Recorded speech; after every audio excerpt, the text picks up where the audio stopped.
Democratic alliance ने यानी KDA ने मुश्तरका तौर से गृह मंत्रालय को मुसव्वदा प्रस्ताव सौंपा है। मीडिया को जानकारी देते हुए अपेक्स बॉडी के सह अध्यक्ष चेरिंग डोरजे ने कहा है कि मुसव्वदा प्रस्ताव मुख्य रूप से छठी अनुसूची और राज्य के दर्जे की मांगों पर केंद्रित है। मुसव्वदे में 24 सितंबर की घटना के बाद गिरफ्तार किए गए सोनम वांगचुक और अन्य बंदियों की रिहाई की मांग भी शामिल है।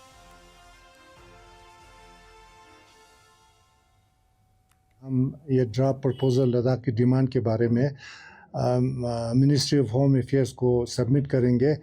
उसी दिन हम प्रेस कॉन्फ्रेंस करके इसके अंदर क्या है वो लोगों को बताएंगे। तो उसी सिलसिले में आज हमने ड्राफ्ट प्रपोजल हमने गवर्नमेंट को सबमिट किया। जो हमारा स्टेटहुड और 6 शेड्यूल का जो डिमांड है उसी के ऊपर ये ड्राफ्ट प्रपोजल बना हुआ है। और छोटा सा इसमें जिक्र जो लोग 24 सितंबर के बाद जिनको पकड़ा गया, जिनके ऊपर केसेस हैं कोर्ट में, तो उनको आम एमनेस्टी देने के लिए, उनको माफ़ करने के लिए भी हमने कहा है कि क्योंकि ये हमारे हिंदुस्तान में जहाँ जहाँ भी कोई इस तरह के फसाद हुए हैं तो वहाँ पर जिन लोगों ने हथियार भी उठाया था उनको सरेंडर करके उनको माफ़ी दिया है। तो इसलिए हमने एक जनरल एमनेस्टी के लिए भी इसमें रिक्वेस्ट किया है। बानीपुरा झेलम नदी पर सुंबल पैदल पुल की नींव रखे जाने के 10 साल से ज़्यादा अरसा बीत गया है, लेकिन ये प्रोजेक्ट अभी भी नामुकम्मल है, अधूरा है, जिससे सुंबल सोनावारी के दोनों जानिब से हज़ारों मकामी को लगातार परेशानियां हो रही हैं।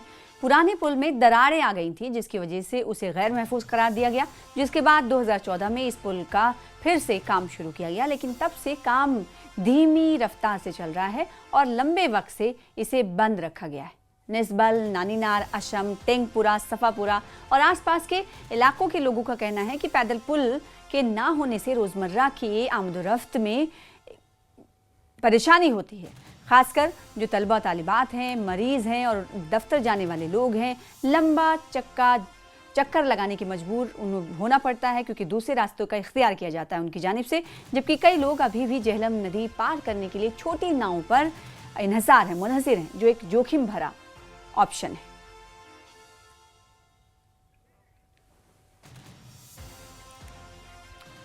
डल झील पर चल रही वाटर स्पोर्ट्स गतिविधियां जल्द ही वुलर झील में भी शुरू की जा सकती हैं, क्योंकि इसको लेकर संभावनाओं का पता लगाया जा रहा है। अधिकारियों का कहना है कि वुलर प्रशिक्षण आयोजनों और मनोरंजन गतिविधियों के लिए उपयुक्त परिस्थितियां प्रदान करता है। इस दिशा में बिल्किस मीर और जम्मू कश्मीर खेल परिषद के अंतर्गत जल क्रीड़ा केंद्र ने बांदीपुरा की वुलर झील में भी इसी तरह के कार्यक्रम शुरू करने में गहरी रुचि दिखाई है। इस कदम का उद्देश्य महत्वपूर्ण संरक्षण उपायों का समर्थन करते हुए स्थायी पर्यटन को बढ़ावा देना है। वुलर एक ऐसा वाटर फ्रंट है जिसमें हम बहुत सारी वाटर स्पोर्ट्स एक्टिविटी कर सकते हैं, और वाटर स्पोर्ट्स एक्टिविटी जब स्टार्ट होता है किसी भी लेक में, उससे एक तो लेक साफ रहता है और उस लेक में अट्रैक्शन हो जाती है।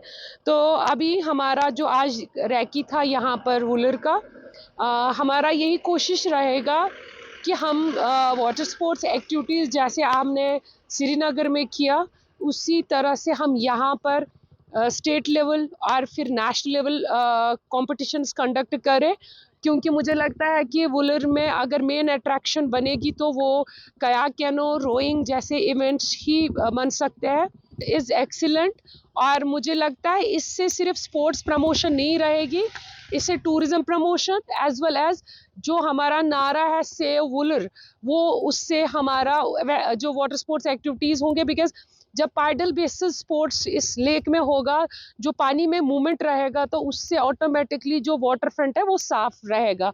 आने वाले दौर में हम प्लान करेंगे, क्योंकि हमारी प्रायोरिटी अभी वुलर है, बांडीपुरा है, तो यही प्लानिंग रहेगी कि हम यहाँ पर और ए पिस्टल के वर्ल्ड चैंपियन रविंदर सिंह का बिजना पहुंचने पर भव्य स्वागत किया गया। एयरपोर्ट से लेकर बिजना तक एक विशाल विजय रैली निकाली गई, जिसमें भारी तादाद में लोग शामिल हुए। पूरे रास्ते में जगह जगह पर मकामी लोगों, नौजवानों और खेल प्रेमियों ने रविंदर सिंह का गर्मजोशी से इस्तकबाल किया। फूल मालाओं, ढोल नगाड़ों और हुब्बुल-वतनी के नारों के बीच रैली का माहौल काफ़ी जोशो खरोश भरा रहा।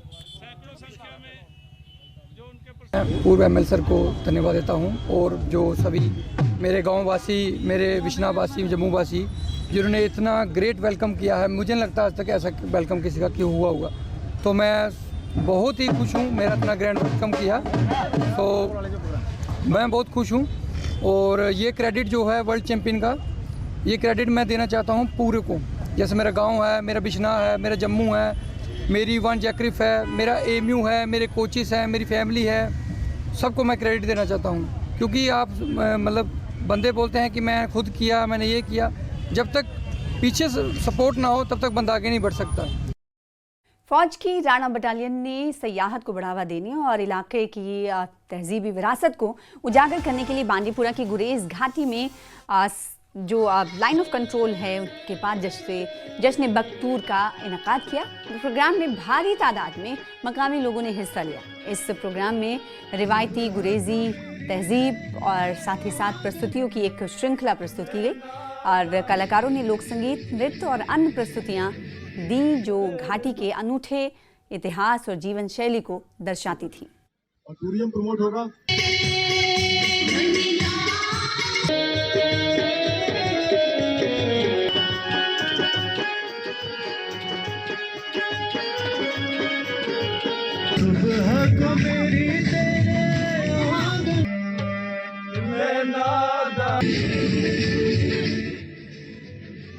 जैसे कि आपने देखा होगा, यहाँ पर गुरेज में पिछले कई सालों से टूरिस्टों की एक कसीर तादाद हुआ करती थी। वहीं पहलगाम सानिया के बाद यहाँ पर टूरिस्ट आना कम हुए, क्योंकि टूरिस्टों को भी यही लगा कि कहीं ना कहीं जम्मू एंड कश्मीर की अगर बात करें वहाँ पर जो है ख़तरा है। तो इंडियन आर्मी का एक अच्छा कदम हम कहेंगे आज जश्न बख्तूर के नाम से। ये इस बात का इशारा है कि ज़्यादा से ज़्यादा टूरिस्ट जो है वो गुरेज में आए।